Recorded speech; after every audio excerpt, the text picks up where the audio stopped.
Good morning, interwebs. It is 10 o'clock, well 10:10, and we are already getting going for the day. Up, dressed, showered, all that good stuff. This morning I got up just a little after 6:15, and I made myself take a shower because otherwise I was going to go lay on the couch and probably fall back asleep. So I took a shower just to get up and running. Got the boys up around 7, got them dressed and everything, and then they played, and I don't know what I did for a while. I sorted and organized my day for a bit. We had apple chunk oatmeal for breakfast, and now I am cleaning up the kitchen, getting ready for another day of canning. Yesterday resulted in 21 pints of peach jam and 12 half pints of tomato paste. So these, I showed these on my last episode of Such Nice Work. They are like little dishcloths. They're kind of like the size of coasters. This one's gross because I've been using it. But they are like my new favorite thing in my kitchen. I'm going to have to make myself more. I especially like them. We don't use paper towels. You see them hanging there. I hardly use paper towels for anything. I mostly, honestly, use paper towels to pick up cat puke. Other than that, I try and use washable washcloths and dishcloths for everything else. But these are really nice because I don't feel like I'm wasting a big dishcloth. If I do something sticky or gross or that won't rinse out really easily, I just take it over and I hang it. You'll see right here, we have a towel rack in our utility room, and I just lay them over and let them dry, and then when they dry, I throw them in the basket with the dish towels and linens and things that need to be washed. So these are really great. I used them this morning to do dishes, and I wipe down the top of all my jars before I write on them so I don't kill my Sharpie. Also, then they don't collect as much dust and junk when they're in the basement. And then I also used it to wipe and clean up my stove. So just doing a little bit of cleaning up around here and organizing myself. I've already combined my tomato paste from the 2 crock pots and immersion blendered them. They're a little runny still, so I'm still cooking that down this morning. I'm going to make the rest of the peach jam today and work on some scallop squash pickles, because we've got to get the canning done while the veggies are here. So gonna get going on that, and we'll see where the day takes us. Today for lunch, I'm gonna try something new. We're gonna have some bruschetta. That's not new.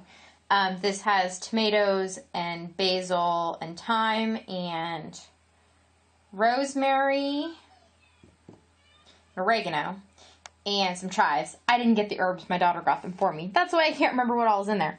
I also added balsamic vinegar and olive oil. And I'm going to slice up this sesame seed French bread that I had gotten on clearance at Walmart and had sitting in my freezer. And here is some fresh garlic from our garden. This is actually 1 clove that had been pulled out. I had some really gigantic cloves, and you can hear my kids playing in the yard. Those are fun sounds, by the way. So anyways, what I'm going to try today is, last time we had bruschetta, I didn't want to toast the bread because I always burn it when I put it in the oven. And it's also a little hot. I don't really want to turn the oven on. So I'm thinking what I'm going to try and do is use my griddle. I'm going to put some olive oil in a small jar with all of this garlic and just kind of let it infuse real quick to make like a garlic oil. And then I'm going to slice the bread and use a brush to brush the oil on it, and then try putting it on my griddle. It'll only toast one side of the bread, but I only really need one side toasted anyways. So we will see how that turns out. So here's how things are turning out. So first I cut up my bread using my slicing guide. By the way, Steve and I fixed my electric knife, so yay that. So I cut this up, and I have, like the thin slices of bread, and I put that clove of garlic in this little 4-ounce jar, and I filled it up with olive oil. And then I'm using my silicone like basting brush, and I've been basting that onto the bread, and then I put the bread on the griddle, and now it's nice and toasty. And then I take it off, and I put it on the plate. Look at how yummy that toast looks. I'm so excited to eat this. So it's about 7:50. Kids are outside playing again. We just finished dinner and watching some YouTube. We've found the kids call it the farm vlogger. So we've been watching some people who farm. And I just finished cleaning up dinner. Well, bringing everything in the kitchen now. I need to do the dishes.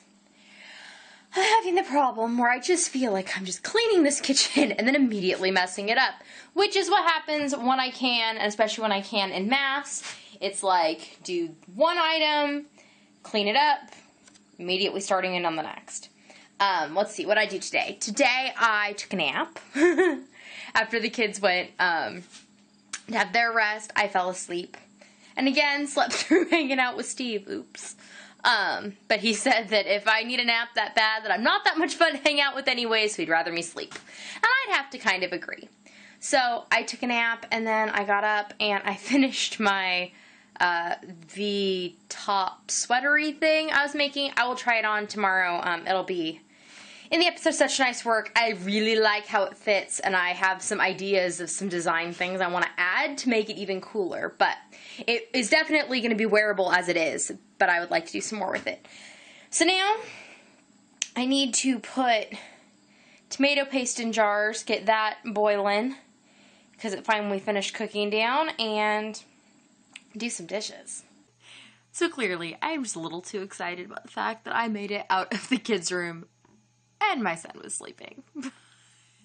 You could tell that it has been a while since it has gone as easily as it did. So I'm hopeful that, it happens again. I won't even say that it happens regularly. But I did come downstairs, and a few minutes later, I hear a noise, and it's my middle son coming down. He just came and got water and went right back to bed. But I definitely glared him back up to bed, like, you really better not wake anybody up, and you better go to sleep. And he had the look on his face like, I know. So, that's that. And I didn't get any of the scallop squash pickles done tonight. And in the past, I would have gone and worked on them right now. But I am trying really hard this year to make some changes in the way that I can, which is making canning go a lot better. Number one, I'm trying not to burn myself out on it. Even though I might can a lot in a day, I am trying to make it slightly more manageable in the amount. I can do a lot of days of like moderate canning and make it through. What I used to do was like from sunup till the moment I went to sleep, try and cram in as much as I could some days. And then it would just make me do nothing the next few as far as canning was concerned. And that really doesn't work that great because produce keeps coming in, but my energy would have already gone out. So I've been doing that. The other thing that has really been helping is that Steve and the kids have been helping me this year. And it was not for a lack of their trying in the past, because Steve especially was always really good about asking what he could do. But I was just not at a point in canning or in life to tell him how I needed him to help or how he could. Because when you're doing something and you don't necessarily know all the steps or how it's all playing out, it's really hard to tell somebody where they can jump in and kind of help you. But I have a much better handle, and we're doing recipes we've done before and product we've had before, and I'm just, got a system that I can ask for help in a lot of the prep things, or I know what's coming and what I need washed and when and that sort of thing. So that's been helping. And the kids have actually been really great this year about drying produce. So like we'll put all the tomatoes in the sink to wash them, and the kids will dry them all and put them in a stack for me, and then I can do what I need to do with them. So that's been really good. So asking for help, because you know what? They're going to eat the stuff too. So I don't need to little red hen it. I can ask for some help. And that is a good learning experience for us all. Plus, it is also a really, really great experience for my kids, because I'm hopeful that they will then go off into their adult lives with skills that I myself did not have, and be able to have these nice memories of doing it as a kid, but also that it'll be something that they think is a legitimate possibility of something they can do as adults. So now I'm going to go and finish editing this and hope really, really hard that nobody wakes up, and then I myself am going to go to sleep, because I already took a little bitty nap while I was trying to put my son to sleep. But I knew I had a few things I needed to clean up first. So I am on my way to do those things, and I will see you all in the morning. Nighty-night. Bye.